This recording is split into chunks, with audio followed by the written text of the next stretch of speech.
Meeting of Monday, November 13th to order, and we'll stand for the Pledge of Allegiance, please. I pledge allegiance to the flag of the United States of America and to the republic for which it stands, one nation, under God, indivisible, with liberty and justice for all. Thank you. Roll call, please. Deb Polly, Here. Sarah Lanen, Laura Pedersen, Here. Molly Maniak, Here. Rob Langheim, Corinne Hennon, Here. Jenny Kuski. And our board rep also is here, our student rep. Here. Thank you. Okay, consideration of agenda. There's not been any changes since it was published, I don't believe, so I'll entertain a motion to approve the agenda. Motion to approve? Lauren, is there a second? Second. Second, Molly, discussion? Hearing none, all those in favor say aye. Opposed, same sign. Motion carries. Thank you. No one indicated that they want to speak for public comment, so we'll move on to the consent agenda items. We have the minutes from the October meetings, the monthly finance reports. For donations, we have Mary Koslerich donated $250 to the Jordan Middle School. Mary Koslerich donated $250 to the Jordan Elementary School. Minnesota State Fair, $400, JHS Band uniform donation. James and Terry Violet, $150, JHS Band uniform donation. Christine Roush, $200, JHS Band uniform donation. $600, Jordan S. Lyons, JHS Band uniform donations. A clarinet from Barb Simonson for the high school band. Bell Bank donated $2,500 for the JHS uniforms. $20 from Samantha Sweeney for the band uniforms. AT&T Towers donated 59 boardroom and conference room tables to the district. State Farm, Matt Lawrence Agency donated $1,000 for a scoreboard sponsorship fee. And Rowan Strand donated $10 for a JES music program donation. Then we had new hires. We have the middle school long-term sub special ed teacher Sydney Schaefer, who's at a BA1.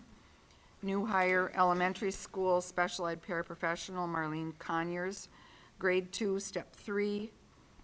New hire elementary school playground supervisor Lauren Kirkpatrick, grade 3, step 2. New hire high school custodian Wayne Lesseman, grade 1, step 8. New hire JHS chemistry teacher Anali Pedersen, spelled like Lauren. Not related. I asked. In at a BA1. Assignment change, a high school long-term sub-science teacher Danny McDonald is at a BA1. And we have the resignation of the elementary school cook Maria Minders. So I will entertain a motion to approve consent. Motion to approve. Corinne, is there a second? Second. Second, Lauren. Discussion? Hearing none, all those in favor say aye. Aye. Opposed, same sign. Okay, action item 7.1, consideration of approval of an agreement with an employee. So we have before us tonight a proposed separation agreement with an employee to resolve terms related to the employment relationship that have been agreed to by the employee and are recommended by the school district administration. So I will ask for a motion and a second to approve the separation agreement and to authorize the board chair and clerk to the extent it has on behalf of the school board. Motion to approve. Molly, is there a second? Second. Okay, any discussion?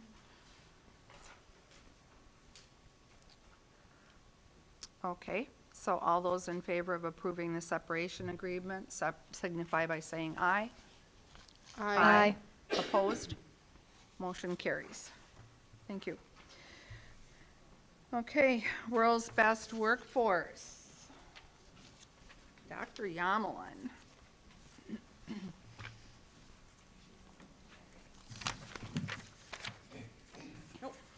world's best workforce. There's more to come.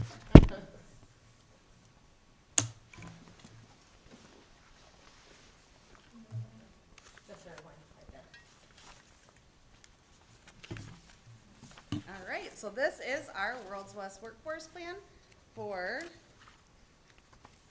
Steven. There we go. For 2023, 2024. So again, the purpose under Minnesota statute, school boards are to adopt a long-term comprehensive strategic plan to support and improve teaching and learning. So there are primary 6 areas of this legislation, having clearly defined goals, a process for assessing student progress, a system to review staff effectiveness, quality instruction and curriculum, effective educational practices, and a budget aligned to learning. So the first part we'll go over today are specifically the goals. So based on input from the district's data team, well, the data team normally meets in mid-August to go over some of the testing data from the previous year. The advisory committee, building MTSS teams, administrative team, and the strategic plan. The created continuous improvement goals focus on the 5 areas that are outlined in World's Best Workforce. So school districts have to create goals aligned to these 5 areas. All children are ready for school. All 3rd graders can read at grade level. All racial and economic achievement gaps between students are closed. All students are ready for career in college, and all students graduate from high school. So these are our goals. There we go. This thing is very touchy. So the first one, and this is aligned to all children are ready for school. The district will reach at least 90% of resident 4 and 5-year-old children complete early childhood screening prior to the start of kindergarten for fall 2024, as measured by the developmental indicators for assessment and learning. So that's our goal, to make sure our incoming students have been assessed so teachers have that knowledge as they start school. The second one, all 3rd graders can read at grade level. All grade level composite scores will be at or above state and national norms on reading standardized assessments, so specifically MCA and FastBridge assessments. All racial and economic achievement gaps between students are closed. So for reading, the district will decrease the average achievement gap between free and reduced price meals and not free and reduced price meals by 5% based on spring MCA data. And it's the same goal for math, again, decreasing that achievement gap by 5% based on that spring MCA testing. All students are ready for career in college, so at least 90% of students will create personalized learning plans by the end of their 10th grade year. And all students graduate from high school. So Jordan High School will remain above 92% in the 4-year graduation rate cohort model for the 23-24 school year based on the state report. So those are the goals. The next part of the plan is instruction and curriculum review process. So Jordan Public Schools just has to report what our process is. So basically we are as needs formal review program cycle. And then we also have our implementation and continuous improvement. So for the as needed, so if standards change or, things in, so if it's, technology, it's always changing, so it's continual assessment, that's our as needs formal review process. So certain things can kind of start that process, and then continuous improvement as well at the same time. Making sure what we're doing is working. Professional development, so continue offering targeted and personalized professional development, supporting our strategic goals and commitment to support and improve instruction. So really focusing on that 21st century curriculum, focus on standards-based instruction, and then that's teaching strategies based in best practice. Our budget aligned to curriculum, so Amy supplied kind of our budget breakdown, and we're looking at the the orange. 69% of our funding goes directly aligned to students, whereas exactly where we want to be as a district. And then the last section, teacher equity and staff effectiveness. The world's best workforce legislation focuses on ensuring students have equitable access to excellent teachers. So we have our teacher development and evaluation process in place. Looking at our staff, 14% of the teaching staff was considered inexperienced, which means teaching for less than 3 years. 5% were teaching out of field, but 73% held advanced degrees. No teachers on performance plans, and the district did not find any gaps in relation to equitable access.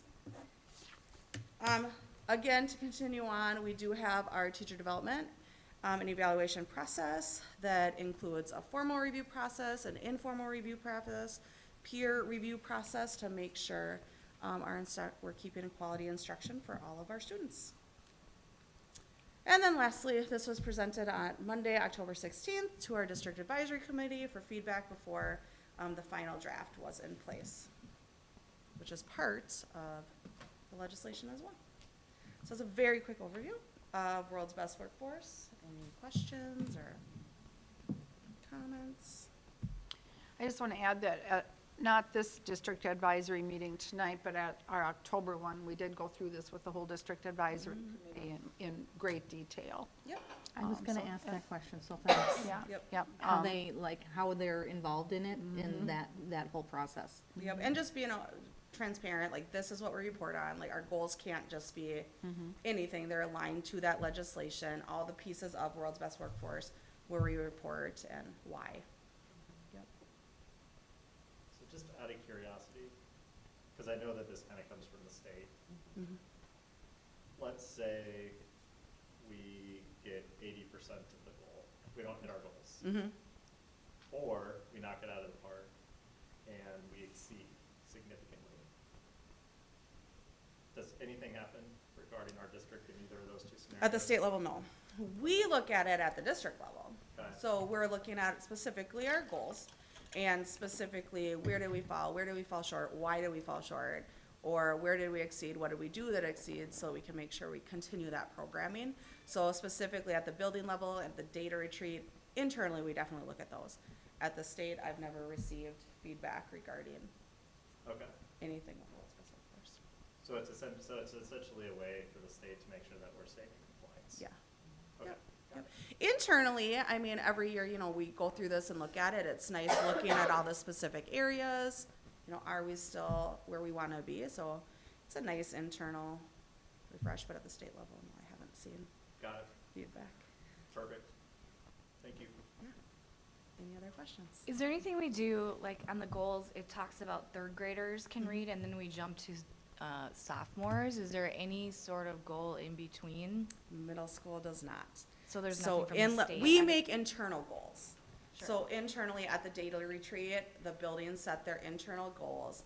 I ask that at the high school and elementary level, those goals are part of these, and then they do some additional ones. But middle school specifically, grades 4 until 10th grade don't have anything aligned to World's Best Workforce, no. So to clarify, as a part of this reporting, Yeah, no. but we do, yes. Yeah.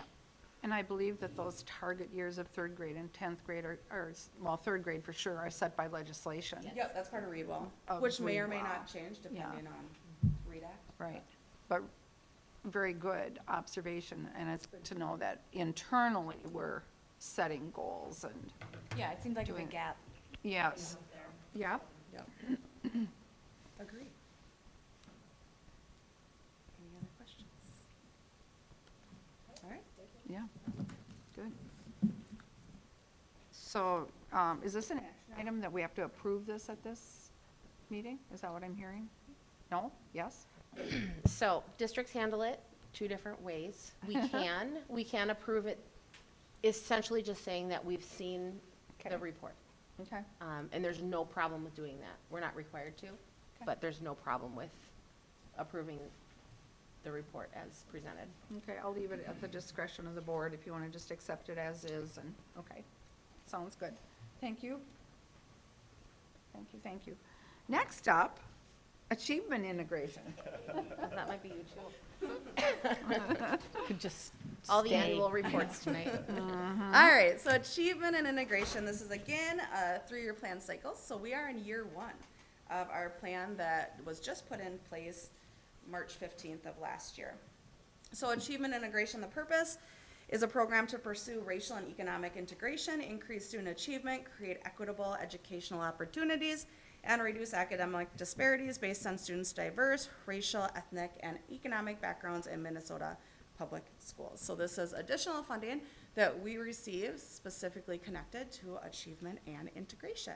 And Jordan qualifies for this money. We are part of the Minnesota River Cooperative, along with Shakopee Public Schools and Prior Lake Public Schools. And we receive this money because we are adjoining a racially isolated district, which is Shakopee.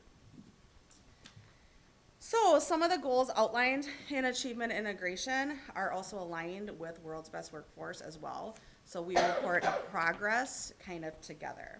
So our goals, our first goal is our cross-district goal with the Minnesota River Valley Cooperative. So it's a combined goal with Shakopee, Prior Lake, and Jordan. So we come together to create this goal. And our goal is cross-district caring and committed conversations. Students in grades 6 through 12 who participate in caring and committed conversations will self-report an increase in comfort level from baseline data to 80% comfort reported in each of the following areas: self-confidence and SEL skills, elevating voice, advocacy for change, leadership skills, and connectedness to school by the end of the 2026 school year. So our current goal status is at Jordan. We are on track. So our Jordan High School Equity Leadership students have been given that baseline survey since we are in year 1. We don't have any follow-up data yet, so we just are getting those baseline numbers, and then Shakopee and Prior Lake will be gathering their own baseline numbers as well. So then these are just Jordan's goals. So goal 2, student achievement groups. Students in grades K-12 will have access to student leadership groups. We are on track. Leadership groups at all 3 buildings have been established with meetings currently in progress. Goal 3, Tier 1 instruction. Focus on MTSS Tier 1 instruction based on best practices pedagogy that supports academic achievement for all students. We are partially on track. So the initial invitation to join the A&I professional development group with individual teachers in each building volunteering to join this additional learning opportunity. So that invitation has already been set. So teachers are currently volunteering, and then the first session will start at the end of November to gather that baseline data. And then goal number 4, reach. Increase elective study halls, reach in grades 5 through 12, focus on academic achievement and social emotional learning for all students. We're on track because reach study halls are currently established in grades 5 through 12 with active participation. So currently on track for all our goals. And we just have a lot of different interventions in place to support each of the listed goals, like hiring and retaining a reach teacher, an equity specialist, culture response pedagogy specialist, some to support our specific student groups, and across the district for all students, supporting MTSS Tier 1 instruction across the district. So yeah. And then our budget for the 23-26, so this is each year, is our budget. Were we a part of this before 2023? Yeah. Okay. And what was the budget at that point? Is it relatively It's relatively the same. It changes a little bit, but it's relatively the same each year. And there are specific ways we can spend that money. Sure. And then are the goals generally the same? Or Yep, are they so the money totally has, revamped? our goals have changed based Okay. on kind of what we needed. So, for example, in the last round, we started our reach study halls, and then this time we expanded them into the high school. So the goals have changed based on kind of student need and kind of what we're seeing. But yeah, And then there's expectation that this hopefully will go beyond 2026 too. that's the goal, yeah. Good. As long as the funding Or, stays in I should place. say confidence level. Everything, it's, everything I'm hearing, Okay. it will be, yeah, it's pretty, Okay. Cool. pretty firm at MTE, yeah. What are the leadership levels, like it said, at all buildings? Like, what are the leadership things? So that at the high students can school, it's participate in? Equity Leadership Crew, that's 9 through 12. The middle school, it's the DLC Diversity Leadership Crew, and that's 5 through 8. And at the elementary, it's the DLC Juniors. And so And that's specifically 4th grade. okay, I was gonna say, how do students like get recruited or Volunteer to informed? join. It's all volunteer. Any student can join. Daniela, what's on it? Yeah, Daniela, if you have any insight on it, feel free to share. No, yeah, I think it's really good to hear that we actually are heard at the board level. I mean, personally, and I don't think anyone else knew that you guys even knew we existed. Like, I know, like, certain, like, Mr. Bisner knows about it, but, like, it's good to hear that we are known and we're heard of and we're part of the plan to continue it through after I graduate, so, thank you. What happened, so do we spend all of that money each We year? are. Oh, okay, so it's, We go down to the we penny. don't have issues of being able to roll over or? No, there isn't, that yeah, stuff. use the money. Okay. It's not say kind it's of like a grant money? rollover. Huh? Did you say it's grant money? No, it's through MDE, Okay, their programming. okay. Yeah. Use it or lose it type thing. Yeah, it doesn't roll over. Got it. But it sounds like more awareness needs to be.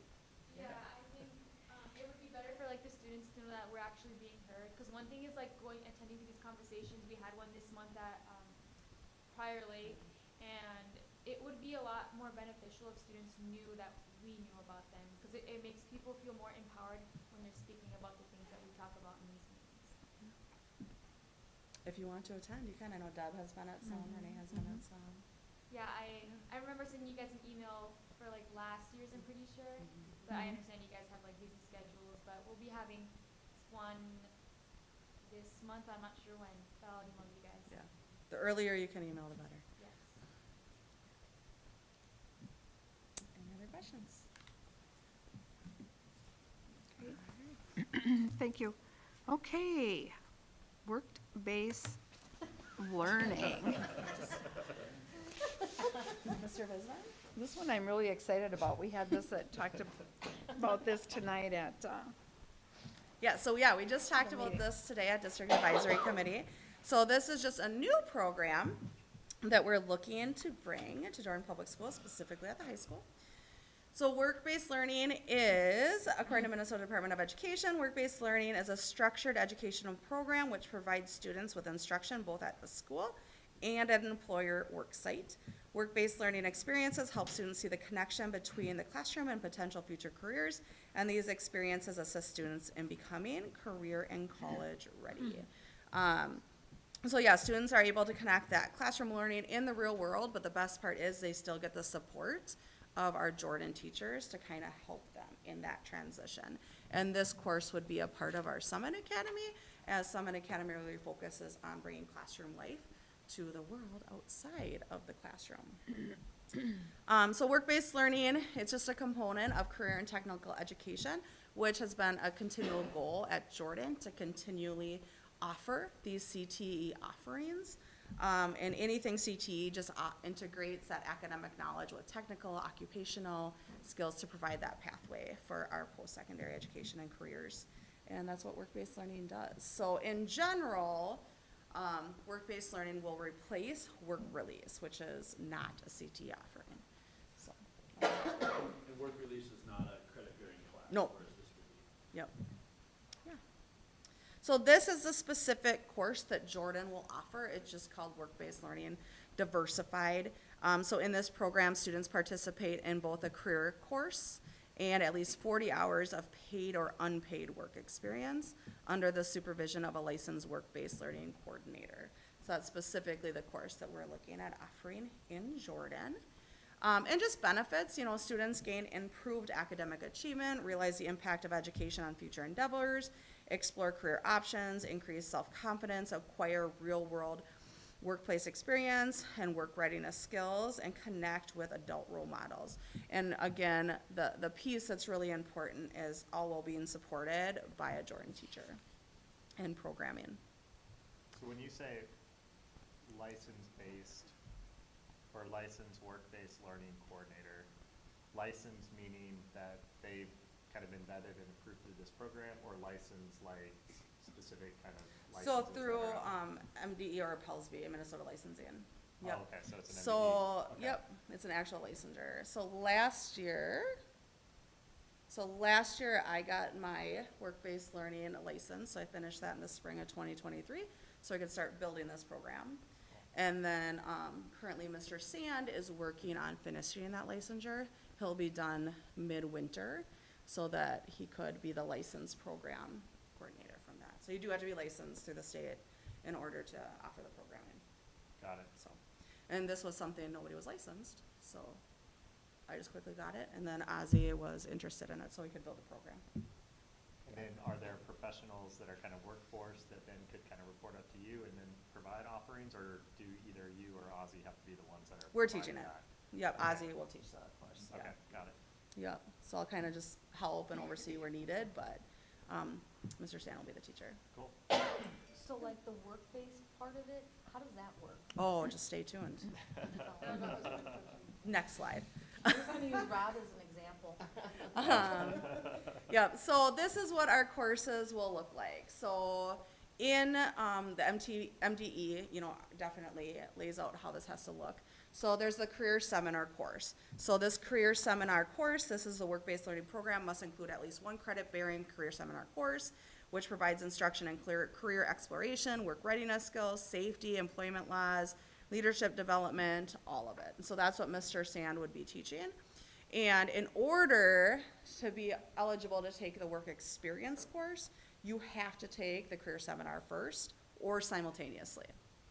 So our plan is to offer this in the fall and then also offer work experience in the fall as well, because you can take it simultaneously.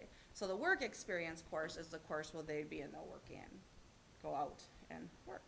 So the work experience is work-based learning programs must include at least one credit-bearing work experience course where students explore career fields and just through sustained interactions with industry or community professionals in the real workplace engaged in the tasks required to a given career field. So how we're looking at it is this would also be offered first and second semester. And this is where the students then, if they're taking work experience 8th hour, they could go off to their job or whatever that might be. So if you can imagine, semester 1, they will take the career seminar course, let's just say 7th hour, we'll just make it Yeah. afternoon. And then 8th hour, they would do their work experience course. Now, they may not go to work at 2 o'clock, their work might start at 4 or 5, but that's where it'd be in their schedule. Yep. And then what that does is, let's say they are working until like 10 p.m., but they have 2 hours, they could get homework done, whatever that might be. And then during that time, our work experience coordinator, which would be Mr. Sand, that's where he is documenting the job, collecting the pay stubs, and doing all of that background, because you do have to report on all that to make sure. And then that work experience coordinator also does site visits to make sure kids are there, it's a safe environment, and so So forth. what kind of flexibility does that afford? Like, could I hire somebody to do that? We Could would, Al do that? yes. That's what I was gonna. Okay. Yeah, that's the goal. Can I give Okay. one example? Yes, So- please So do. there's a lot of simple ones, and then there's some bigger ones. Okay. So the simple ones, kids go. Mhm. Yeah. People, like both morning, they could work mornings too, or they could work afternoons. So that, Steven's got a couple of kids that are doing tech help with him. They could take this course, first semester, take this course and the work experience course, and then get credit, and if they work over 90 hours, you know, they get a half a credit for that, just like they would in any normal class. And then second semester, let's say Steven's like, wow, I could really use them 2 hours a day. Well, we could block off their schedule for 2 hours, maybe even in the morning. And they've got 2 hours in the morning where that's their work experience courses, and then they finish off the rest of their day with social studies, English, math, science, whatever it may be. Where But does yeah. this fall within the, graduation requirements, electives? Yep. It's electives, yeah, Okay. great question. Is this only for seniors, or is it? Junior, seniors, they have to be 16. Junior, seniors, yeah. And one other thing that's an important piece of this too, that you haven't mentioned yet, is the students are responsible for getting their Yep. jobs. So Aaron or Ozzy or myself or something, we might be able to suggest jobs, but we're not. Or support them. We're not going to Alan and saying, okay, well, you hired this kid and we're gonna set it up like we did with the, Job shadows. job shadow. or something like that. So that's part of it, the students. Now, we'll support them, but it's their job to go get that gainful employment. And if something changes, though, with their employment, like they decide to switch jobs or something, as they're looking, then they can come back on site during that time, and that's where our teacher will support them. Like, how do you do this to go out and get that? Do they have to have their job lined up before they take the career They don't. seminar?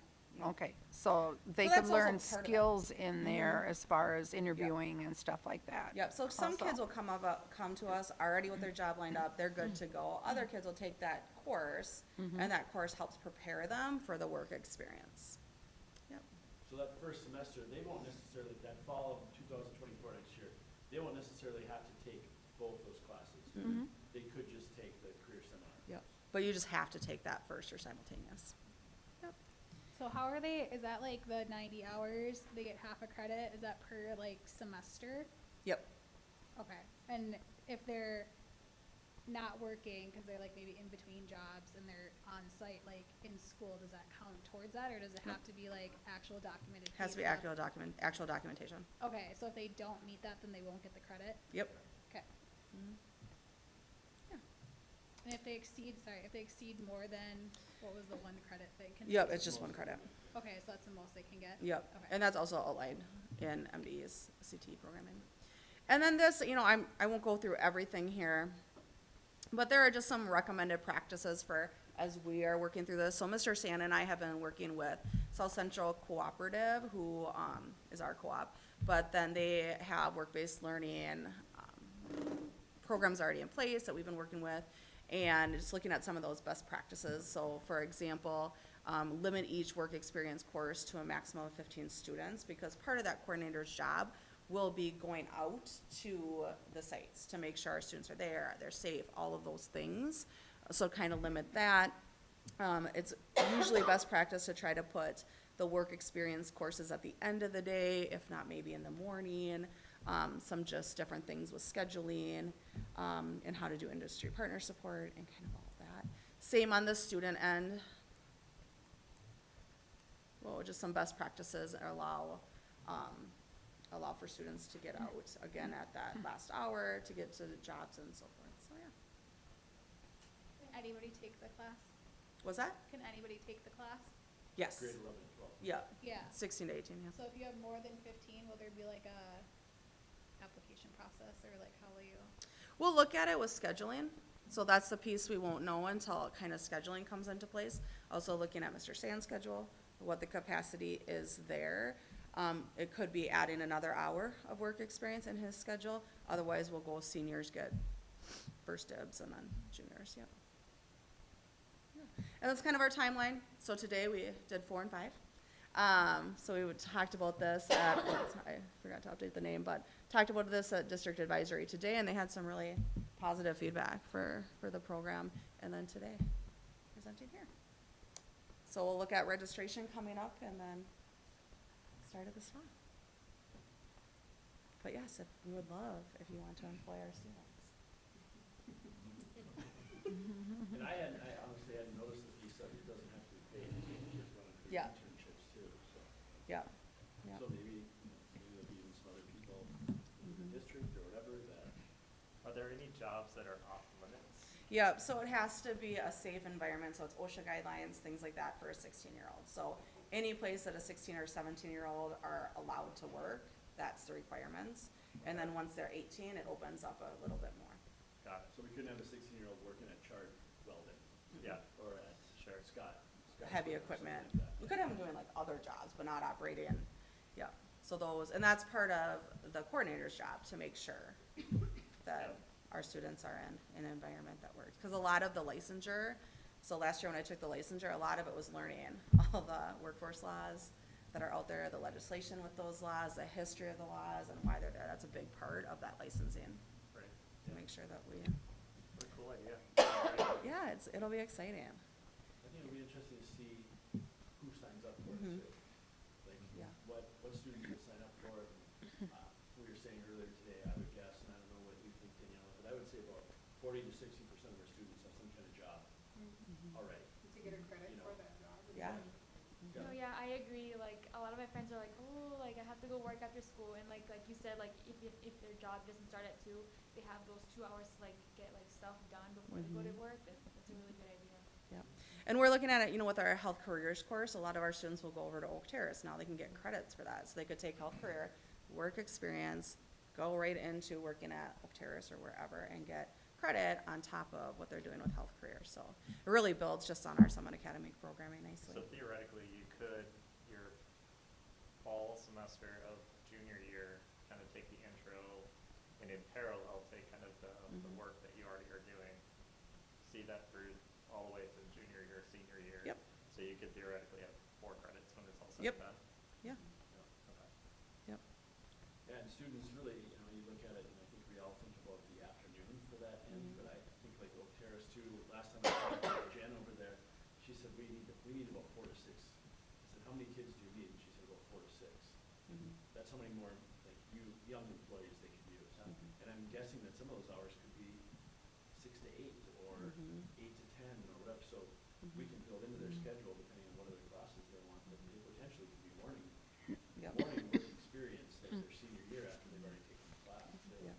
And since Minnesota plowing, things like that, we have students doing that, having that morning piece, and the students can fit that in their schedule, kind of where they want that to be. Oh, in theory, And this will start next year? yeah, in the fall. Yeah. Any other questions? All right. Thank you for your You will work not on be this. seen. That's the last one. Okay.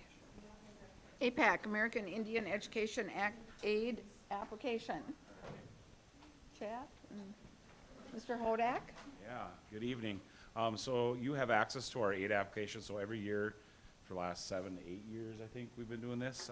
So we have to submit our aid application, and we're still waiting approval from the Department of Ed to approve the actual application at this time.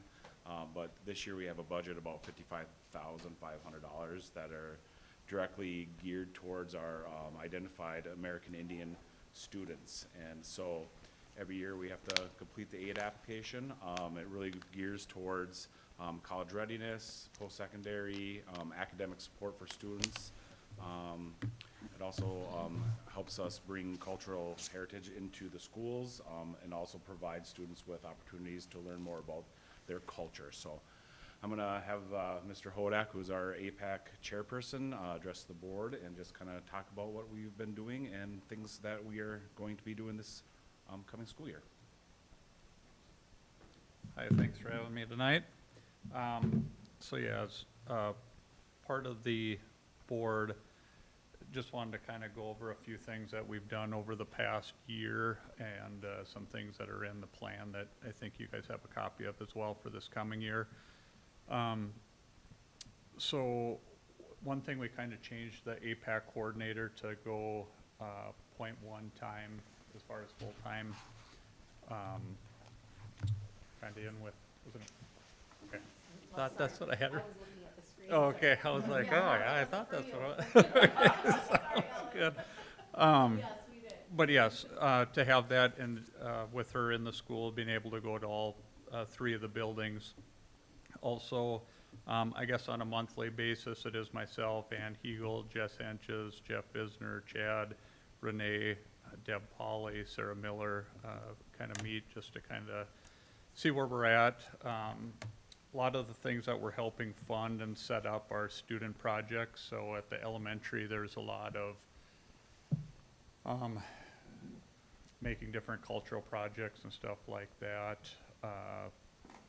College and workforce readiness for after school. This past year, with having lost a student who was part of the APAC, we actually had a drum ceremony. I don't know if maybe some of you were able to make that or not, but I think to the family was a very touching thing. Also ended up bringing in dancers for Indigenous Peoples Day this year. We help out with ACT prep and prep readiness, helping pay for student coaches or tutors, I guess if you want to call them, after school. So if kids need that, and or if they don't have transportation home, being able to give them rides home as well, and then different field trips as well. Other than that, I guess the one thing I would ask, if it fits into your guys' schedules, May 1st, which is a Wednesday, is our honors banquet at the end of the year. I know in the past years it's been something that's been, I think, probably the highlight of the year for us, and really myself growing up in northern Minnesota on the reservation, I will say bringing in some of the stuff there, probably learned a lot more about the culture just from that, sometimes, so it's very good. Also did bring in, Dan Needham, from Bemidji State, I think he's out of, and, did some different, indigenous games, that he brought in as well, so it's been a number of things, and I know I'm definitely forgetting some others as well, but, just a few of the highlights, I guess, of what the committee and, group does, so. And I guess just want to say too, thanks for your support as a board for the group itself, so. I don't know if there's any questions or. Questions? It's May 1st, is that gonna be an evening, or is that? Yeah, it's Okay, at awesome. 6. Six, Yeah. yeah. 6.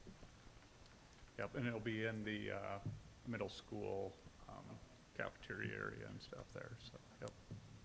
If I could jump in, that is, every year I say it's probably one of my, if not my favorite event of the year. It's powerful. It is, it's really powerful, and it's so well attended. Our students just do incredible things, and our families are so supportive that night. It's a really special night, so if you can make it, it's excellent. And I too would just add, just gratitude. I feel like we have a good partnership. Really appreciate the lines of communication. It's a really good group, really, and I think they work really hard to try and engage families. So, thank you, Alan. You've done a great job with leadership of that. So it's much appreciated. Super. Yes, thank you, Alan. All right, thanks. Thank you. Thanks.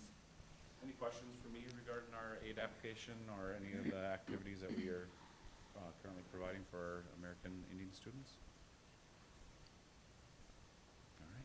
Well, Just appreciate thank you. guys. I know the budget piece is a lot of give and take and a lot of hard work It because is. of the specifics required. Yep, but we've I- done, I mean, I am so impressed with the council and Sarah Miller and the work that we have done for our students.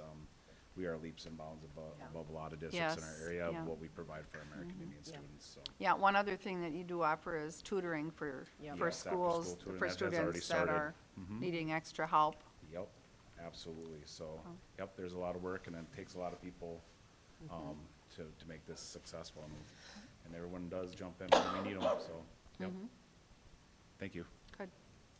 So again, that's just, it doesn't need to be a formal. Yeah, this is just informational. Okay, sounds good. Thank you very much, Alan. Thank you, Chad. Okay, on to board and administrative reports. Superintendent's report. All right. Happy birthday, happy birthday. Yeah, and I'm so sorry. I am coughing now, so sorry about that. Thanks for the birthday wishes. It's been a great day. Chair Polly, members of the board, I can't believe we are already into November. The fact that we're into the next quarter is crazy. But, like they say, time flies when you're having fun. We had a great start to the school year. I couldn't be more pleased with our staff, our kids, our community, and we've had a lot of really special things happening. Last week we had Feed My Starving Children here in our community just rallied, which was pretty awesome. Our middle school play happened this last weekend, so just lots of special events happening. So congratulations to the staff and our families and our kids on a great first quarter. This weekend is the fall play for our high school, Alice in Wonderland.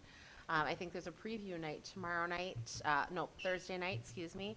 But the show runs the 17th through the 19th, so they'll have shows at 7 p.m. both nights, and then there will be a 2 o'clock show on Sunday as well. And then also, it's never too soon to talk Jordan Dazzle, that's coming. We'll have a float again this year. I know we're going to be decorating in the maintenance shed, kind of by the tennis courts, probably right after school on the 30th of November, which will be in like 5 minutes. But yeah, if you want to walk in the parade with us, your kids are welcome to join. It's great, Daniela. If you want to walk in the parade, you're probably going to be doing your own thing on a different float. Yeah, sorry, Miss Jordan. But yeah, we'll have a float too.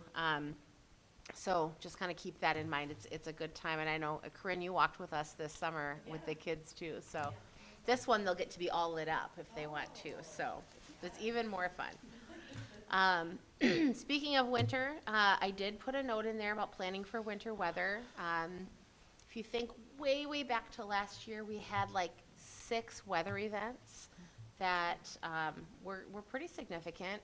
One of the bigger challenges that we had, they called it a 30-year like winter in terms of some of the township roads. They just could not recover from the layers of ice. And so when that happens, if there's a valley or it's a tight quarters, our buses just can't function on that ice. Cars are fine, trucks are fine, vans are fine, buses really struggled. And so we started thinking already last winter, what if it could look differently? And some districts just say no plowed roads and that kind of thing, but we wanted to try and be creative. So I know Eric has worked with other transportation directors in the area, and he and I have met several times. This summer, we kind of landed on that we would do an alternate route for some families. We have about 27 families that live on our most problematic roads in terms of if there's going to be ice buildup or challenges.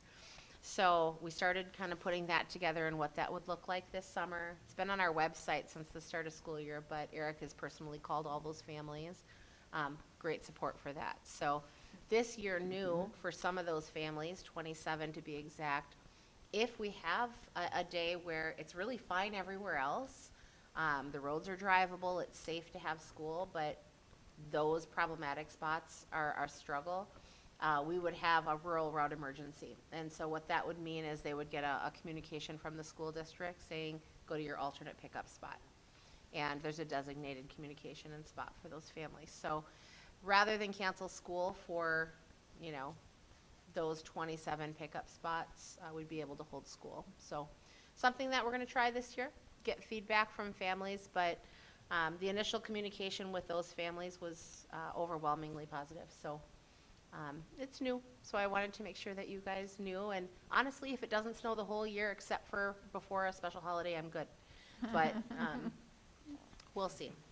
So Hey, what does that mean? Like they just go to the end of their road and the bus will pick them up depends there? on where that spot is. So there's one example. Mr. Damlow is one of those 27 families, actually. And so there is an intersection. There is an intersection that would be designated, and those families know where that is. And so they would choose to drive them there or not. They can keep their student home too. They always have that option, but yeah. Good question. Referendum building, project updates. Our team continues to kind of narrow it down. We're getting close to the bidding, which is really exciting. Tomorrow night, I'm double booked for JEF, so I won't be at JEF. But I'm going to be at the Planning Commission, which will be so amazing. I'll be So, there with all of the teachers that are presenting. oh, good. It is show and tell night tomorrow night. That's right. Well, I will be at a different kind of show and tell. So ISG and our civil engineer will be showing and telling how we will replat that piece of property across Sunset. Like if you remember, the addition goes about 50 feet onto the high school property, and even though we own both, we have to replat the whole thing. So that'll be at planning and zoning tomorrow night. So that's where I'll be. So I will miss all of you and, you know, take pictures. But that's all I have right now for updates. Just thank you. Thanks for all that you guys do. I know it's a busy time of year and there's a lot happening, and it's going to get really exciting and busy in December with all the concerts and activities and plays and things. So I appreciate that you guys are so good about that attendance. The kids notice it, you know, and it just makes a difference. So thank you. Any questions for Superintendent Evenson? Okay, all the other reports are listed. Any questions or comments about any of them? I was glad to see that we were offering a co-op joining for boys swim and dive and boys tennis, just to give more students more opportunities for things they love. Do we have a lot of kids participating in that? Usually no. Usually it's one. A onesie or twosie, Yeah. but we try to do what we can do. And how does that impact, like, isn't Prior Lake at the highest section level? Does They're it- part of their team. Yeah. Right, but how does that impact their numbers for how they're placed in sections? I don't know that it Count does. percent? Doesn't. Well, what, We're in the around same here. way like with soccer with us? Yeah, Cause it affects us. It does affect But us. we have to It- keep that in mind. but the Prior Lake's scale so of high. size. So scale like of- is Prior Lake Yeah. already that high that they Yeah. can't go any higher? One So or two adding- Jordan Right. is not gonna matter. Right. Yeah, we're So right like there. us But the co-oping with Belle Plaine, it does matter. Yeah, it does matter. Yes. because Scale they're- of size. Mm-hmm. Okay. Prior Lake's Yeah. the highest. Yeah, they're not Okay. gonna notice it at all at Prior Lake to have one or two kids. Any other questions or comments on any of the reports? Okay, then we will turn it over to our student rep, Daniela. Deciding, kind of like last time, I also made a little slideshow with pictures.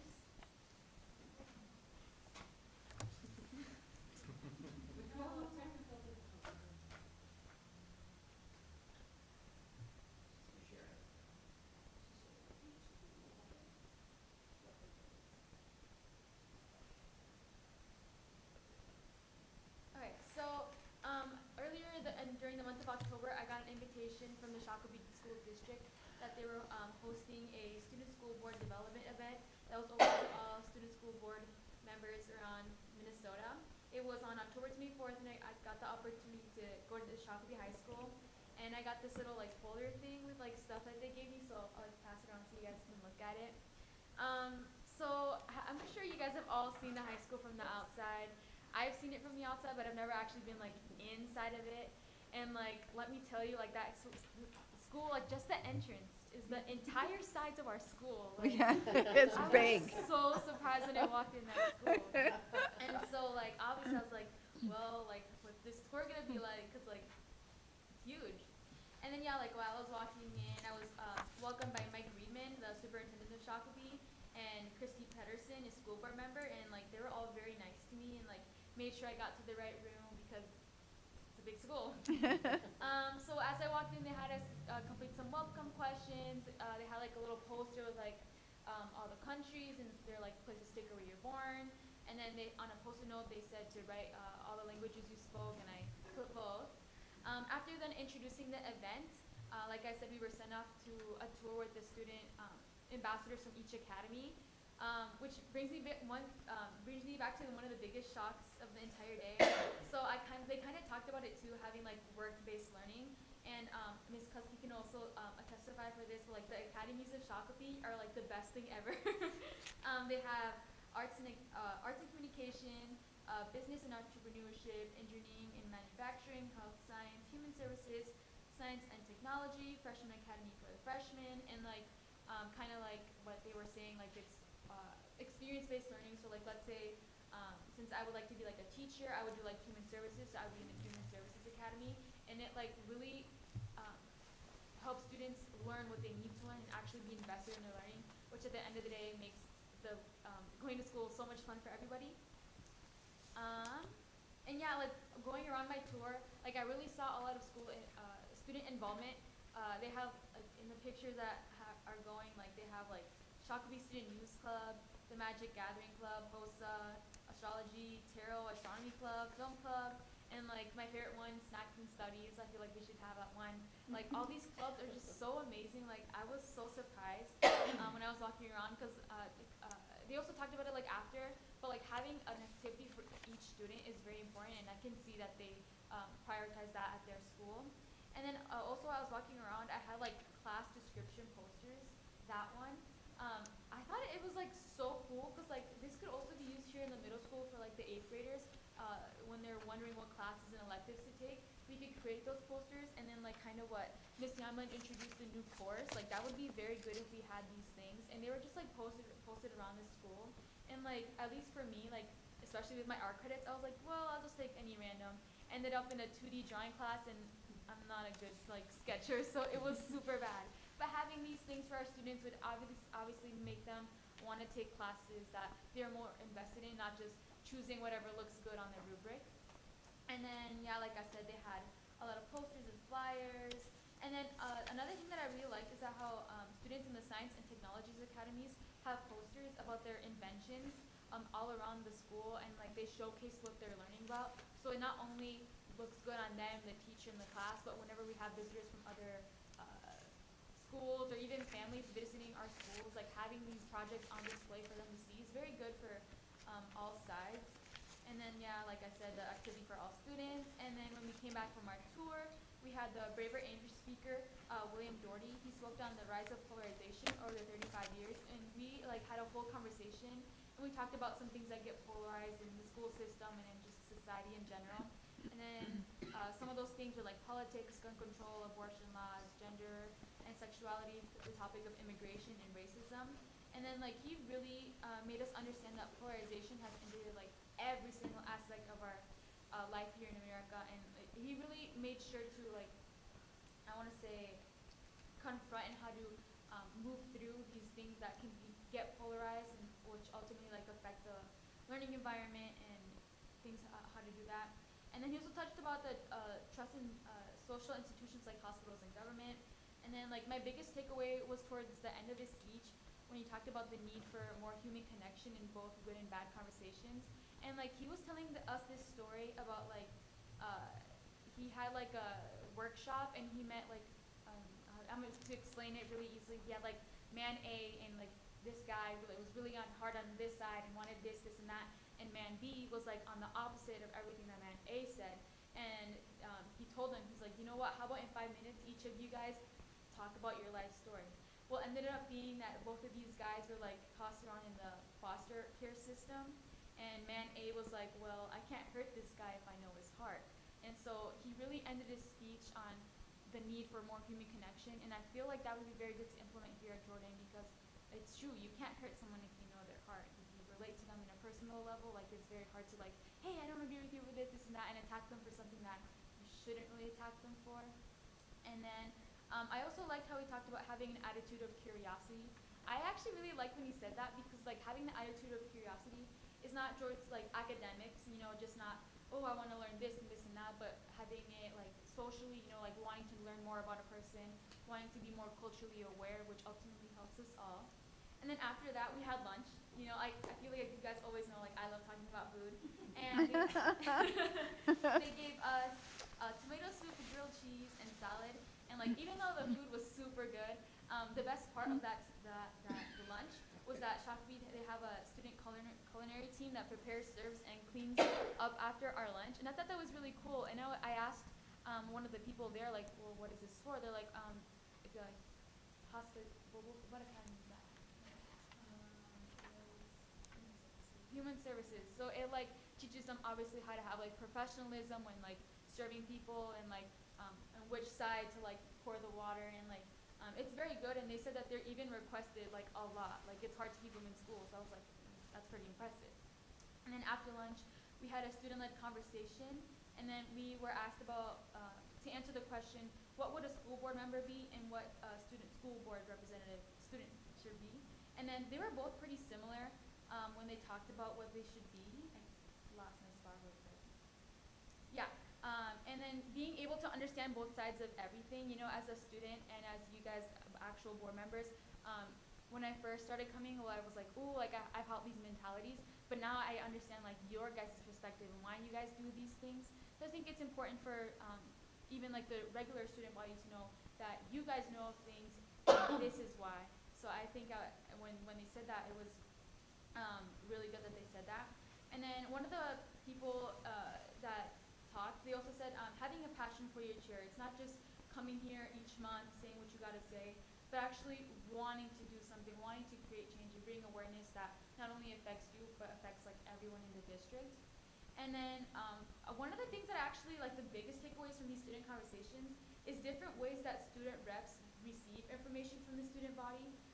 With the advance of technology and like quick access to social media, a lot of the student board members from other districts had like social media pages that were monitored by the board. And I think that would be a very good way to implement and receive more student voice, because a lot of the times I feel like people may be scared to do it like face to face because they want to remain anonymous. So having like maybe a social media platform, or like if you guys could help come up with another way for students to be able to do this easier. And then also having students know who the representative is. Because like I had to tell most of their friends, because they're like, what is that? And I was like, well, let me tell you what it is. So on Shakopee, they have their student boards on their website, and I'm not saying I'm not doing it for like the recognition or anything, but it would be a lot easier if someone would just say, hey, she's a representative, I want to go talk to her, not just say, tell their concerns to their friends where it doesn't create any change. My reflections, like I said, having a school board member be recognized on the social media page,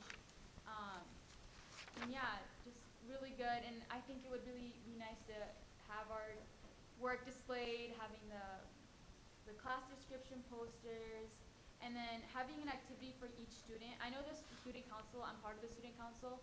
We're working on having like affinity groups and things like that, so we're getting that started, but maybe to make it easier for them, provide resources to make it easier so that they are motivated to start these groups. And then, like I said, teach the need for more human connection in like the ramp up readiness classes. And then, like I said, creating the Facebook page or Instagram for student representatives. And then, yeah, I had a really good time at Shakopee. Like I was telling Ms. Kusky, if I wasn't a senior, I would maybe move, because the way that they like teach the students, and I have friends in Shakopee, so like they really like their school. So it's good to see that they're moving their students towards the 21st century learning and not just staying to the classic, read a book and stay in class. And it's also good to see that here at Jordan we are also implementing these things. So I'm very glad to see this. And then moving on to the elementary school, they had the kindness fundraiser in October. So for during Kindness Month, they did a fundraiser to encourage the students to make random acts of kindness, and their parents would donate money to help students feel included in this process. They had a time during school to participate, to do random acts of kindness, and then they also had the opportunity to attend the kindness carnival, and they made like little bird feeders, and they did little crafts for the people at Oak Terrace, and they made like tie blankets, so all these little random acts of kindness, and they logged it into their Chromebooks, and then I'm pretty sure families would donate money for that. And then they had to reach a certain amount of money, and when I was talking to Ms. Barnett, she said, yeah, I'm so scared to see if they actually do, because then if not, I'm gonna have to get like condimented, is what she said. She was not like, and they put like all these condiments on her. And then they did end up reaching their fundraising goal, which is why Ms. Barnett is covered in hot dog condiments. And then they also had their first Harambe of the year. Like Ms. Yamlin said, the DLC juniors have been having major success. Ms. Barnett showed me this thing that they came up with, and like, if you really think about it, the way that these fourth graders came together and created these goals for themselves and for the rest of the elementary to follow is just very impactful. It makes us really know that our fourth graders are working very hard to create good expectations for themselves and for their peers. And then for each time they host the Harambe, they'll be talking about each letter of the PRIDE acronym. So they did preparedness for the first one. And then, like I said, a fantastic job they've been doing. And then when I was talking to Ms. Barnett, I asked her who was like a group that she would like to recognize. And she really wanted to recognize the fourth grade team and the parents for the fourth grade team for writing the curriculum for the Leadership Academy. And then the parents, the amount of involvement that the parents have been having this year.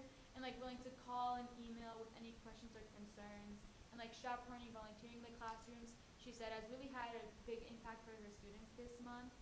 And then it really, to tie it all up together while I was waiting to meet with her, when I scheduled it, I was just like sitting in like the front, like waiting for her to call me.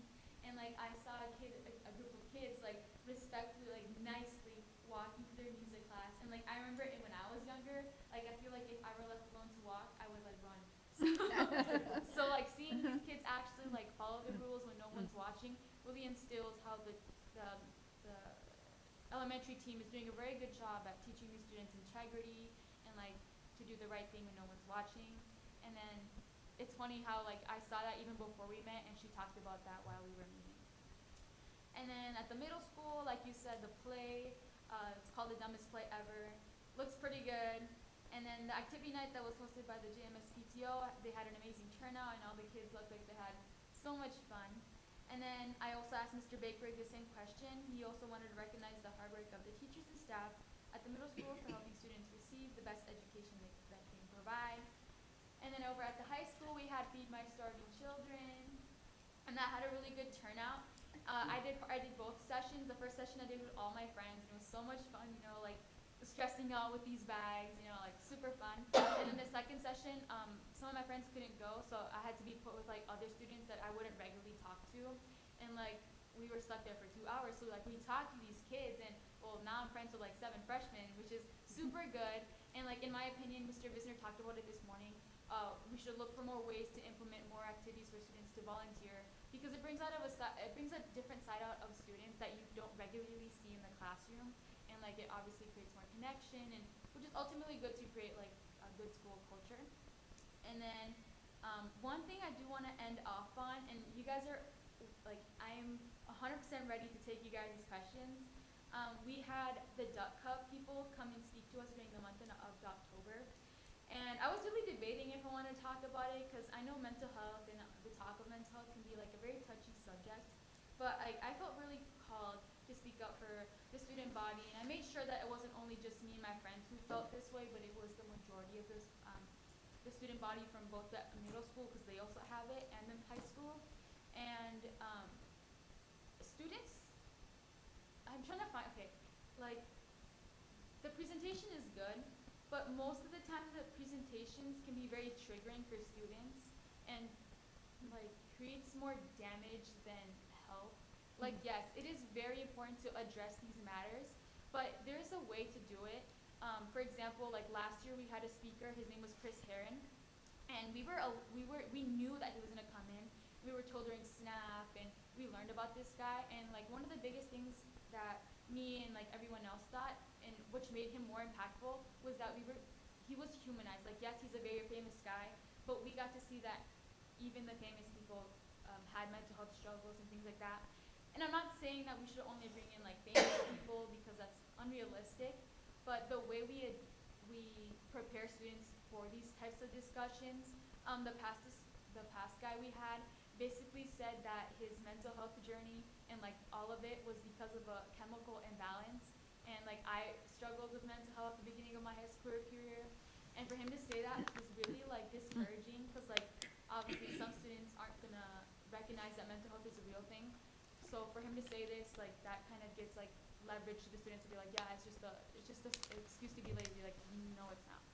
And I've had people tell me that like it's sent their friends into like it's triggered them, and it hasn't been really good. And when I was talking to Mr. Visner and Mr. Bakeberg about it, they were very open to the fact that maybe we could have like more awareness beforehand, and maybe not force every single student to be there, because we are forced to be there. It's just not a good thing, and there's other ways to address it, but I think Duck Cup is not the best way.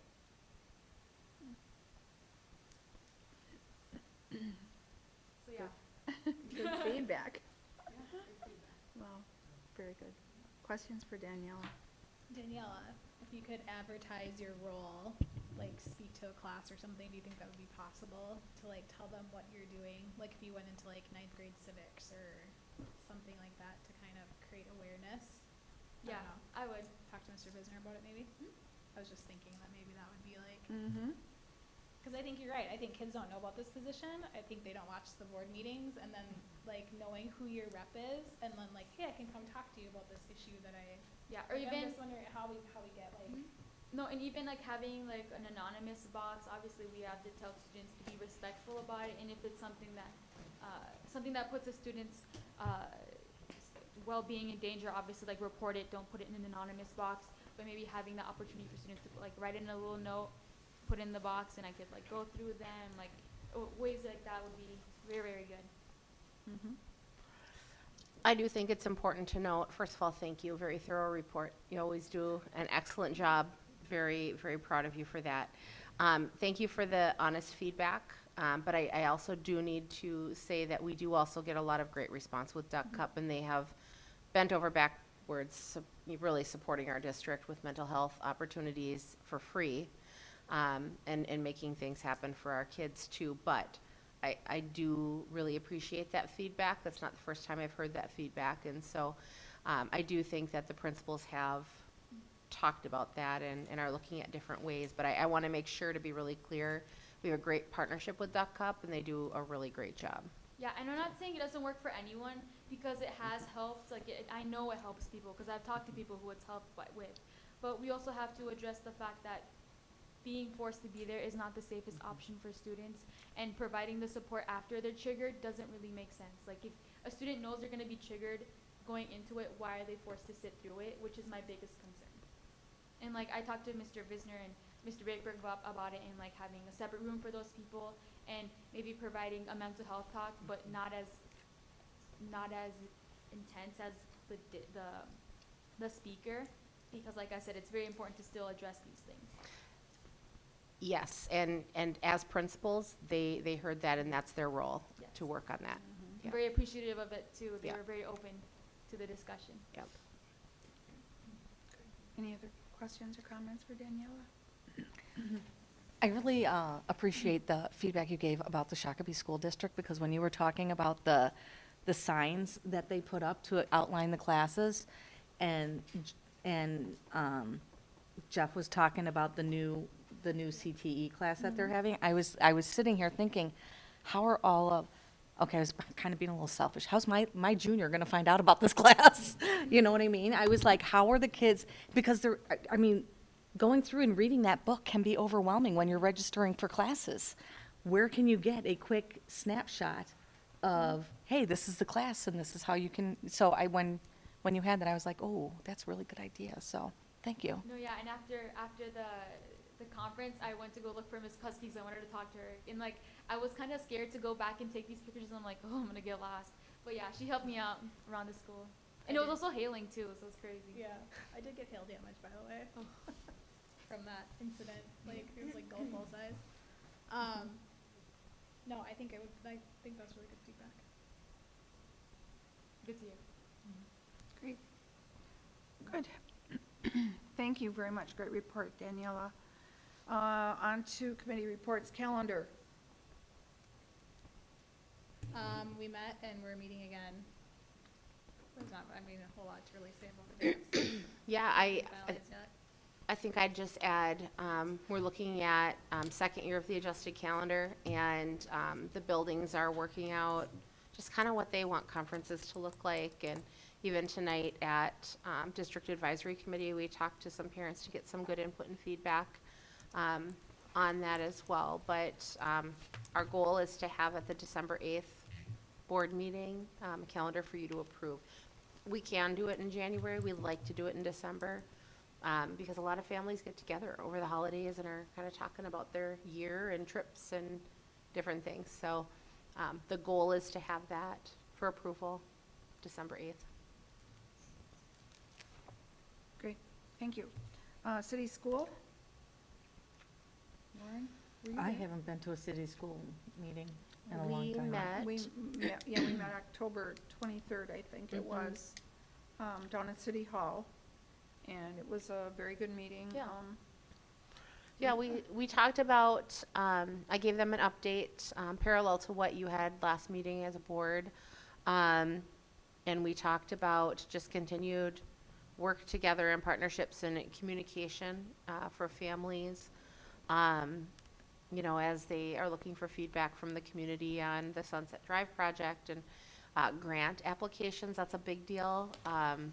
There are a handful of grants that are $1 million to $1.5 million that would greatly help to fund the work that they're going to be doing. And so they'll need information from us. So for example, you know, how does the community encourage kids to walk, ride bike to school, that kind of thing. So we have special days throughout the year that are walk and bike to school days. We have curricular things that are actually required in legislation on new this year, talking to kids about bike safety, you know, and those kinds of things. So we'll be providing information and partnering with the city on that so that we can get some grant applications completed in December. But yeah, that's probably it. And then they talked, they did talk a little bit about projects, upcoming projects. I feel like they said the one out by 59, which I think is out by the tap room, I think that's around 2024. They talked about Sunset Drive happening the last summer of our construction. It'll be one of the last things to happen because you don't want big, heavy equipment operators driving on the new pavement. So it'll happen probably when we do our parking lots. They talked about the 169 project likely going the 2025, 2026, and into 2027. The by the yard one, I believe, was 24? 24, I think. 24 going into 25, I think. Yeah, so there's There's gonna be a lot. lot of construction. And so a lot of the collaboration, or talk was about collaboration between communicating with the public for the city and the school together. Because between the construction equipment, traffic coming up here, and all the rerouting of traffic because of everything going on, it's gonna be pretty intense for a couple of years. The two roundabouts are gonna happen at the same time on Sunset, is that right? I think so. yeah. Are they? I thought this one was gonna be later. Maybe I'm wrong. I think it's all happening Oh. that summer. Okay. That's a lot, I mean, that's my understanding. 'Cause I know, we're just gonna basically be paralyzed up here, Mm-hmm. that summer. You know? That is gonna be. Yeah. It'll be, well, yeah, it'll be a summer. Mm-hmm. Wow. Mm-hmm. Okay, any questions? Community ed rec, Lauren and Corinne. I was there. We talked about the run of the mill. They had 66 runners in the 5K, and then 40 runners in the family fun run. They had 15 sponsors. So overall, it was a pretty good event. What else? We talked about replacing the replacement schedule for the fitness equipment downstairs. It was really more of an FYI conversation that they got some quotes and they're working through that. We talked about Nordic ski rentals. They'll be renting skis again to the students who need them to participate in that activity. Esports, we have hired a head coach. We're joining the MNVL, and I have no idea what that acronym means. Minnesota Virtual League, is that it? Okay, yay, I figured it out. Currently, they have 9 kids signed up for the fall, and there's 2 seasons, both fall and spring, for 9th through 12th grade. I left towards the second half of the meeting, but I have the agenda, so I can probably. Were you there, Corinne? Yeah, I was there. I can talk about that. Colin talked a lot about the senior expo that was going on, would have been Friday of that week. They had 200 people register. I know he mentioned, he was like, come down if you can. We were in Texas, but I don't know, did the car show happen? It did. I was at this. I'll talk about it. Yeah, It was okay. incredible. Yeah, so he was like, come down and have some lunch, and I was like, we're gonna be gone, but the response was pretty exciting, so I'll let you talk about that a little bit. I mean, he did also talk about the Wheels Up Wednesday, and just, seeing some success with that as well. Just kind of trying really to engage the 65-plus community in Jordan, and doing some different things. Let's see, we had a long conversation about gym space and scheduling, so trying to work through some of that. And then the Circ Perks for the 5th graders. Communication was going out end of October regarding that.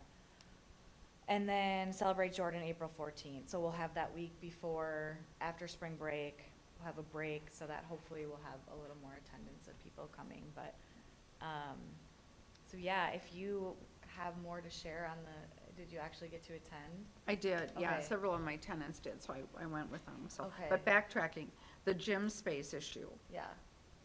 tell me more. Oh, man. Just kidding. Oh. It's a complicated. Yeah, it's pretty, Scenario. it's very detailed. I think we're just trying to figure out the best process on how different groups get gym space. Because you have like JVA trying to get gym space, you got JOs trying to get gym space, you have school activities, trying to get gym space. You know, Feed My Starving Children was here for a week, and so we lost a couple gyms there, and obviously great event. But scheduling around things like that, and then as we get into the spring, you know, softball, baseball if they need to be in the gyms. It's a challenge. And I don't know, I think Colin, this is his first, like, season with more of the gym, more people needing access to the gym, and just trying to figure out how do we make sure we're not overlapping. You know, there's different fees involved for different organizations, and there's a lot that goes into it. There is. And we were just, for me, just kind of listening to the process and then trying to figure out, like, is there a better way to do this? How do we tackle this? I mean, it's kind of a Yeah. beast. Yeah, it um, is. Trying to get all these different groups scheduled. We're utilizing all gyms, right? Like the middle school gym, Yeah. the elementary school Yeah, gym, the and River I know Valley that gym. People don't like using the elementary school gym, and it's like, it is what it is. That's too bad. A gym's a gym. It's a gym. Not for basketball, not for high school. Yeah, and not for high No. school. What we have Yeah. right now for our littles and some of those like second, third, fourth grade leagues. Oh, yeah. It those works guys. just fine. For those guys, it's Yes. great. So For- it's kind for of just an talking eighth about grade priority. Is there a priority? I mean, how, there's a, So- yeah. Just for some context, Cullen has taken this last year to really just evaluate everything. Look at literally everything, right down to the fees, like the priorities. And we have a really pretty detailed, set of procedures for all of this. But it's been nice with his lens. I mean, he comes at it from community ed, obviously, but as a former athletic activities director, as a parent, as a coach, all of those things. And so he is working with the team to get input and feedback. He'll be presenting us at some point, kind of a revision as to what we're looking at. So don't be surprised when that comes, maybe by February, it's gonna depend. But we've been looking at all of our use agreements and what that looks like. And for other perspective, for those of you that are newer to the board, I mean, we have kind of come full circle. Several years ago, it was very randomly done, and so we're kind of inching closer to that right spot. So we're not there yet. Well, and to be fair, compared to where we are now versus 10 years ago, we are in such a great place. Yeah. But it's, you know, it's still it's a good problem to have, but it's still. a Yeah. problem. Yeah, I And mean, it's there- expanding programs. Yeah. And we have more Yeah. kids involved, so yes, it is a good problem to have. And we will have more gym space. But yes, just trying to figure out the scheduling of it, and Yeah. I know he's working on it, but it is kind of, I think it was like an observation thing, and so coming into this meeting was like, okay, let's talk about some ideas here, so. That was it. Well, I'll tag on. The senior expo was phenomenal. They had a huge crowd, and it was so fun because there was a lot of guys there because of the classic cars that were lined up behind the high school. So that was really fun. They had, breakfast, and then they had about 40 vendors, and people could like get their blood pressures taken and find out about insurance and all kinds of things that are pertinent to seniors. So that was fun. And then I'm telling you, the entertainment, they were the Holy Rolling Rockers or something like that. It was a husband and wife team. Mind you, 200 seniors, and seniors are usually pretty, they got a standing ovation. I mean, it was unbelievable. And they were yelling, book them for next year, book them for next year. They were absolutely incredible. Everything from Elvis to Johnny Cash to Buddy Holly to all, the great singers from the 50s, 60s, and whatever. And they were just incredible, really incredible. Where did So- they come from? Where are They're they from the local? cities, Oh, yeah, wow. and they perform, they actually travel all over the country. And they were phenomenal. They Super were fun. very good. Yeah, and then we had a great lunch, and it was just a fun day. It was, and we're Yeah, hosting Colin it was again like, next I don't year. know if we're gonna have the car show, cause a lot of people put their cars away. after, you know, Mhm. the fall kind of festivals and things like that. So he's like, I'm just kind of rolling with it. I'm like, Yeah. awesome. Unfortunately, you know, several of them said, you know, if it would have been raining, I wouldn't have brought my car. Sure, But, yeah. there was a decent showing of cars, so it was a Yeah, fun. it sounds like it was a success, so. Yeah, it was super fun, so, and it's just, it's great to see, Cullen's passion for the senior community of Jordan, you know, the, coming up with the, Wheels Up Wednesday program is just a great benefit for seniors in the community, and so, that's great. Good. Okay, thank you. Curriculum and Tech, now called District Advisory. We've met actually twice since the last meeting. Jenny, you were at the first one. Yeah, I feel like pretty much what Aaron said is kind of like a good recap of what we talked about at the meeting, so, yeah. Yeah, and then Kinda. tonight at the meeting, we really focused on the, workforce. Work-based learning. Yeah, work-based learning thing, and then also, about the last 20 minutes, there was a lot of discussion about how, conferences are held at high school, middle school, and elementary school level. So there was a lot of input looking at possibly making some changes or seeing what works better for parents as far as conferencing for kids. So that was a big part of the second half of the meeting tonight, so. So if you have any input on what you do or don't like about how conferences happen, let Erin know. Because they are seriously, her and the principals and superintendent Evenson are looking at doing possibly some changes to things, so. Okay, facilities, we did not meet and confer, we did not meet, negotiations. We had a preliminary, technically not a negotiation meeting, but it sort of was, with, the, Schedule C committee. Last time we had, last contract, we had put a clause in the contract saying that prior to negotiations, we would meet with the Schedule C team and talk about, some changes or some things that they felt needed to be implemented or changed or whatever. So we had a really good meeting, talked about adding some things that are new. I don't remember what that is. Oh, Well, I don't know if we. well, can yeah, talk that's about right. it. Well, we probably not. Yeah, Yeah. we should. Anyway, it was a good preview or promo for the upcoming negotiations. We'll be meeting next Monday night for our first negotiations. You have it on your calendar. Yeah, 3:30, right? Or Yeah. 3:50, yeah. 3:30. So, we'll see where that goes. Yep. Policy, we meet tomorrow, Mhm. and I had put iffy, but I will be able to attend. Yeah, and it's really nothing major, 3-year eval, Okay. 3-year reviews on a handful, and then some legal updates that are required. Mhm. Yep. I should be able to attend pending I don't have like Awesome. a meeting pop up or something, but Perfect. should be Perfect, good. thank you. Good. APAC, we've had a couple meetings. They meet quite regularly, and that was covered pretty much in the presentation tonight. Booster Club. Things are good. Am I the rep? I think you are. Yeah, there's gonna be a gala. I don't know if you've heard about it. So we're gonna have to think about the word gala, because I think that that's freaking some people out Mhm. in terms of dress wear. So it's gonna be fun dress wear. It's not gonna be formal dress wear. Or if you want formal, then bring it.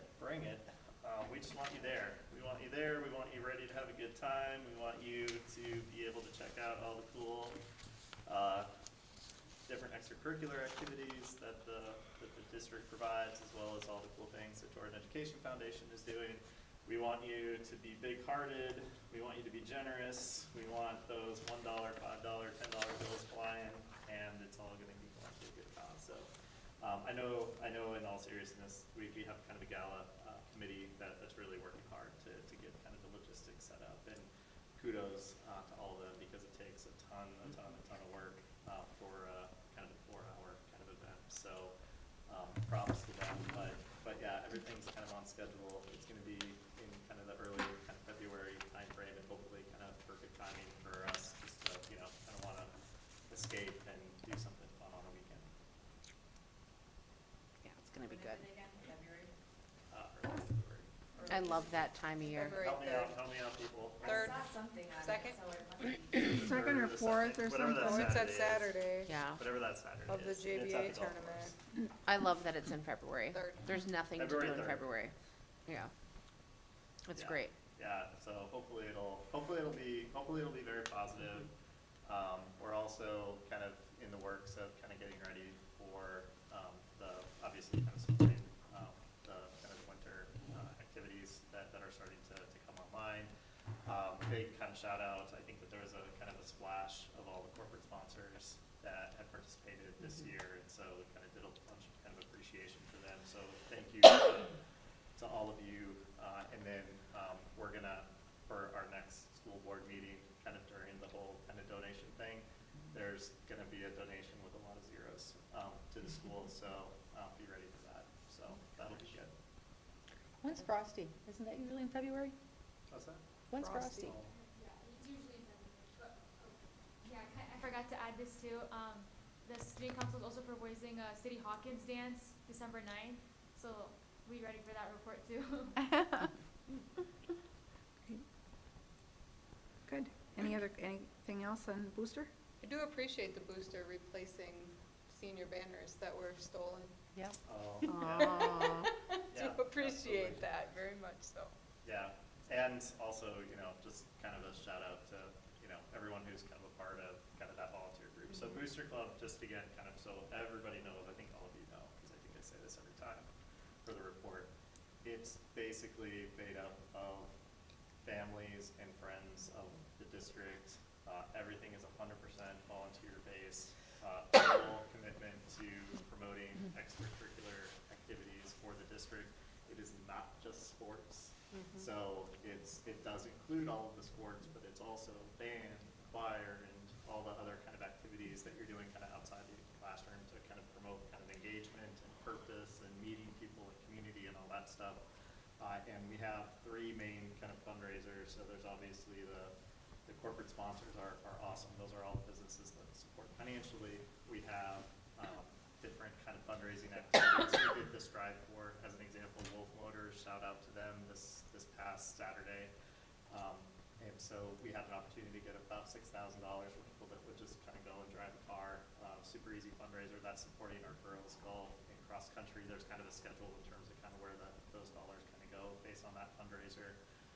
Gambling brings in some, and so just kind of with a little bit of kind of that kind of purposeful focus, really just trying to generate interest for the district and financing for us to be able to do things that we just normally wouldn't be able to do with the budget. So anyone and everyone who can kind of support and whether that's just through word of mouth or participation or kind of financial gift, whatever kind of that makes sense, super grateful. It all goes to a good cause. Well, we appreciate everything the Booster Club does. It's Oh, great. absolutely. Absolutely great. Good, thank you. Education Foundation? Meet tomorrow. Okay, legislative,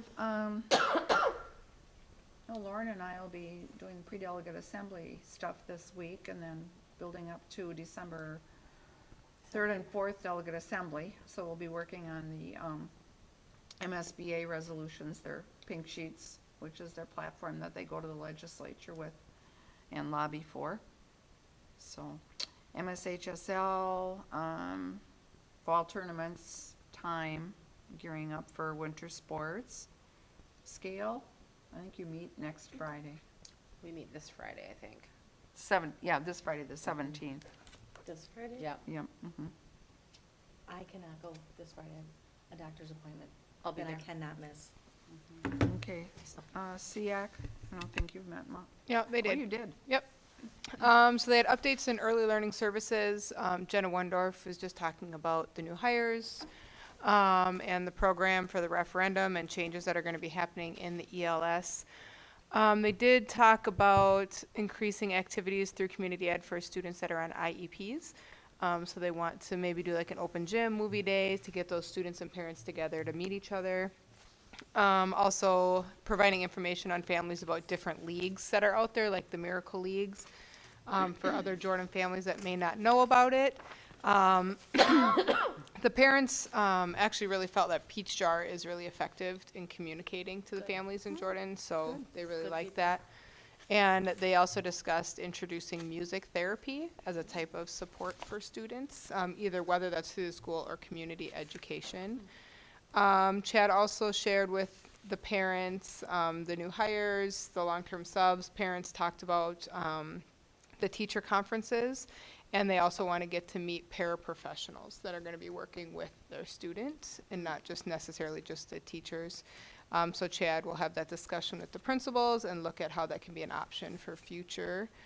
They also talked about mental health support through Scott County, the Connect program, and the district staff that are being trained in DBT therapy to add extra support for students with mental health needs. And then they are doing a transition SOAR program update through that with holding the SEAC meeting at the SOAR program to meet with the new teachers to know about our SOAR program. So. Good. Mhm. Thank you. Southwest Metro, we did meet, let's see, at our last meeting, they talked about the international teachers. It looks like the first teachers will not be, starting until after the first of the year. It's a process, getting their visas and all their papers in order and everything, so, that's because, they couldn't, a shortage of teachers, so districts are looking into doing international teachers, so.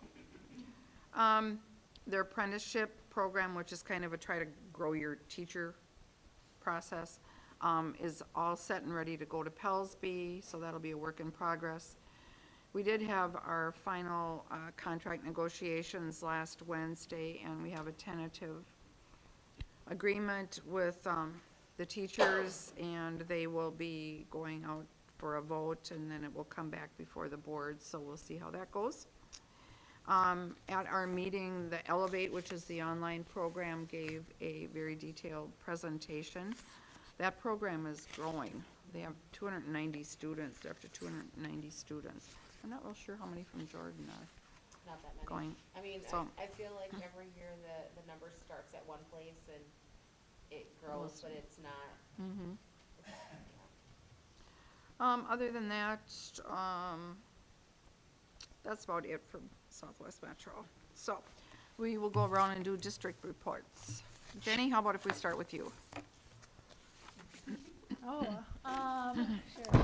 Well, we got a dog 2 weeks ago, so we've been busy doing that. And I was just trying to figure out when I could take, like, either my husband or my kids to go see the play.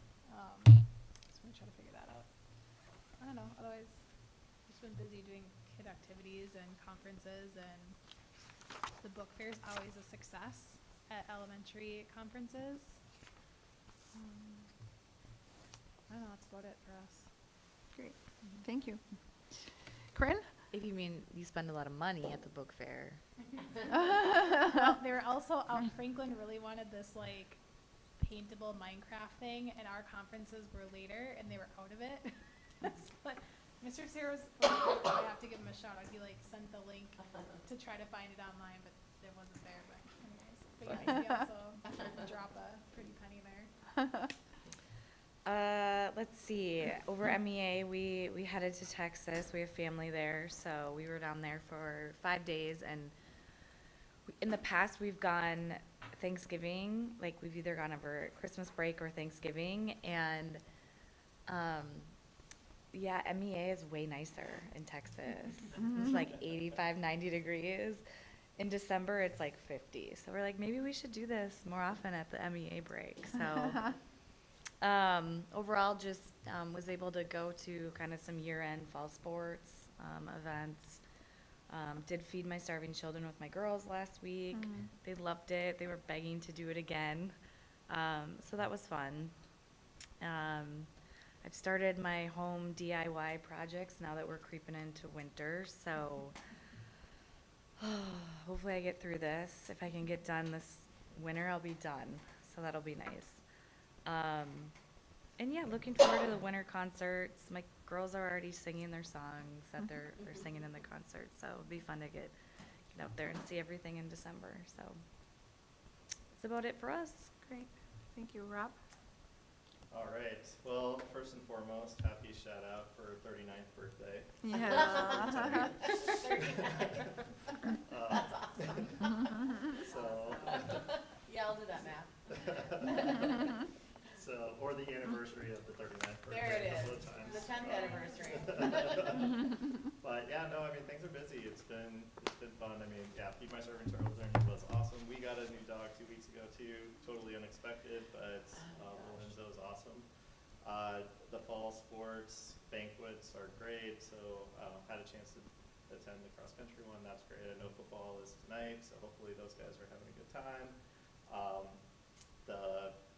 Some of the different fundraisers that are out there, I mentioned the Drive 4, so we really appreciate Wolf Motor for doing that. There was a few cross-country folks that went to South Dakota over the weekend for a Nike thing, and so that's kind of fun. It was awesome to just have some of those opportunities in the district. I've heard awesome things come our way, and so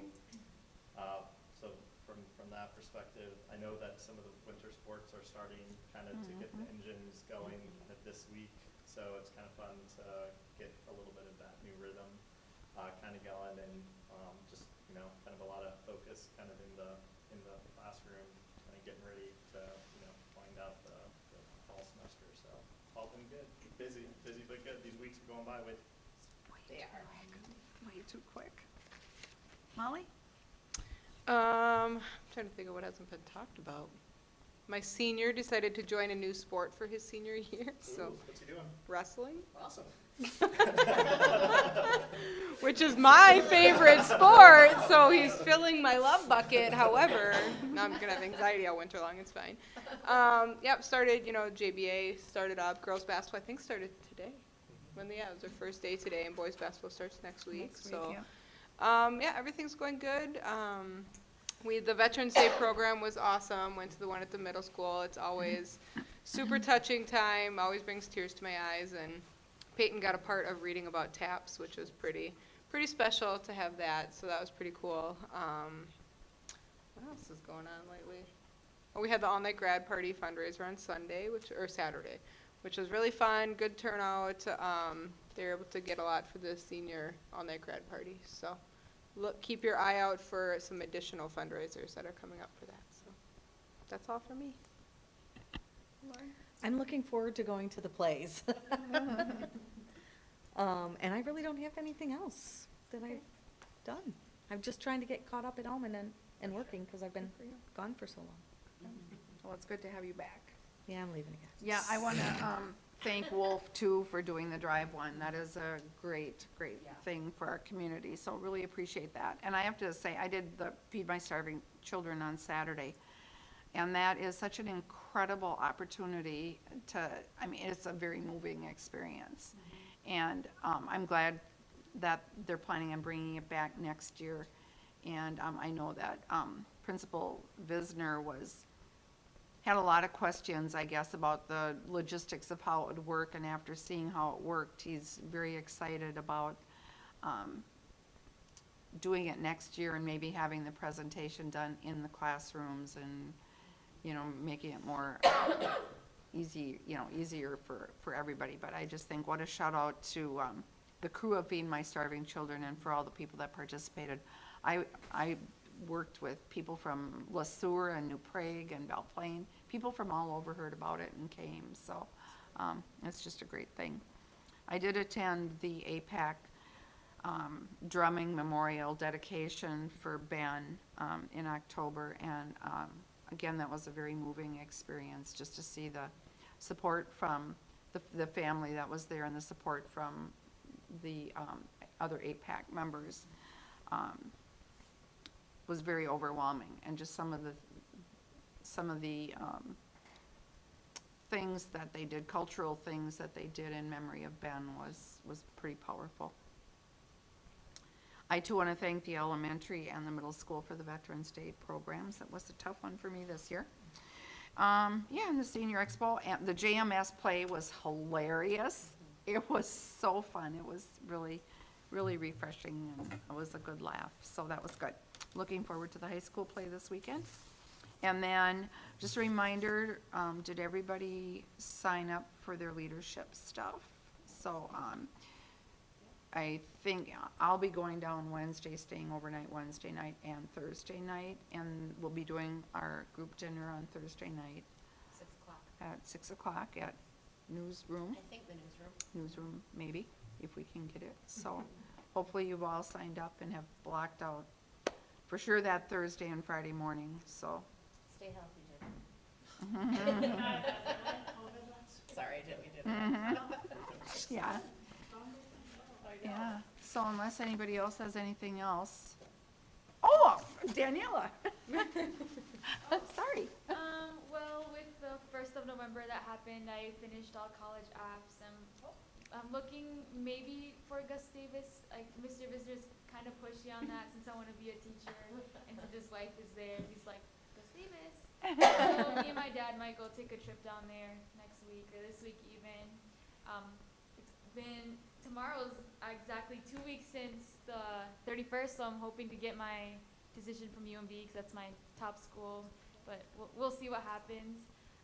With the ambassador program, we're putting on a toy drive. We partner with Operation Christmas Child for like the little boxes.